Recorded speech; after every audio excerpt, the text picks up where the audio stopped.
All right, welcome back to Good Morning Vail. Joining me now, Pemba Sherpa. He is an actual Sherpa from Nepal, and he is here to help with a fundraiser with John Kordrowski. Correct. Correct, for the from the earthquake victims and families and everybody that's been suffering from that earthquake from last year. Thank you for coming so far. Thank you so much for having us. Nice on to the have show. you Yes, here. Thank you. This is exciting. Well, we've been very, very fortunate. I have lived in the valley for close to 17 years now in the Vail Valley. Oh, no kidding, yes. really? And I'm going to give you a brief description about Sherpa. I think most people get confused between the Sherpa and Sherpa that you hear most of the time on climbing. Aren't you an angel Everest. from the Himalayas? Right? We are considered as known in the world as the best people to trust on the mountain for people to guide on Everest or such as higher altitudes. But the confusion that most people get is that Sherpa is actually taken as a trade name, but a Sherpa in reality is an ethnic group.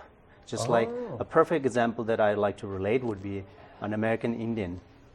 Okay. It's a tribe that Okay. lives in the higher altitude. And Sherpa actually means people from the eastern in Tibetan language. So Shar is east, Shar. Pa is people. So when we East migrated from Tibet, 1,500 years ago, we were known as the people from the eastern. So that's what Sherpa is. And when in the early 50s, when Tenzing Sherpa and Sir Edmund Hillary climbed Mount Everest, the world began to wonder, wow, how did you guys do it? Because you had to walk 60 days to get to the base camp, and you're now onto another 60 days of climbing. Who carried all the food? Who did all that work on the Everest mountain? The answers all were Sherpas. And for a long time, people assumed that Sherpa means people who worked on Everest or on trekking. I mean, I guess that makes sense because I didn't really think a lot about what the word meant, but that's what I envisioned when I thought that I was talking to you. I'm Right. like, this guy he's the guy that would be Right. working on Everest. And that's part of what you all do, but that's not what the word means. Exactly.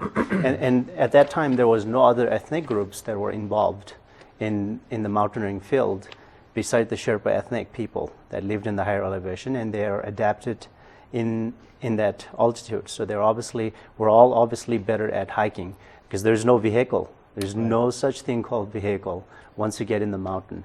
For example, I haven't seen a vehicle until I was 11 years old when I came to the capital of. And what did you think about that? You're like, It's whoa. like, yeah, this metal is moving and carrying people.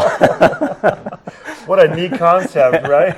Yeah. And then when I got to ride first time in an airplane to come to the United States, it looked like a huge movie theater flying.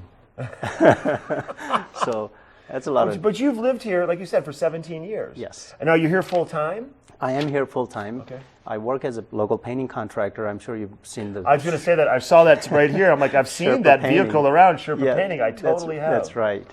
And, I've been helping, now going back to the Sherpa Foundation part, I've been helping my own families here and there from being here, that I make a little more living than other people in my village.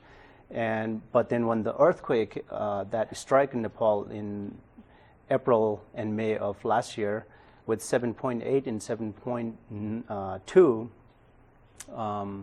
it devastated the hundreds and hundreds of lives, and thousands of homes were displaced and families were displaced. And so knowing that I'm here in the valley with this wonderful community, I would call this Vail as a miracle valley. Everybody got together, helped us get the 501c3 registered to the state of Colorado or the United States government. We're all fully 501c3 nonprofit charitable foundation that is done all through the help of volunteer from this Vail Valley. Okay. And so we were able to raise close in around $100,000 last year. And with that fund and with the knowledge that I have of being from the Everest region of Nepal, with the locals' background knowledge, we were able to come back with the repair of 105 homes so far. Oh, wow. We completely rebuilt 11 homes so far, from ground zero to the roof. Wow. Some people were holding it back because they didn't have $500 worth of material to be bought. Some people were holding it back because they didn't have $1,000. So combining $500 worth of rupees, $1,000 worth of rupees, $600 worth of rupees, to 6,000, we were able to repair that much homes. So Pemba, real quickly, we have a little bit of time left. Eagle Vail Pavilion on May the 12th. Yes. You're going to have the fundraiser once Yes. again. Yes. You'll be there. John Kodrowski will be there. John Kodrowski will be there. John obviously is doing a huge undertake of all the skiing of all Yep. 14ers and coming down on record time. And he will be there. All his book sales will proceed and benefit the Sherpa Foundation. We're extremely lucky that Dr. John Kodrowski is on our board and getting to know so many connections in different ways.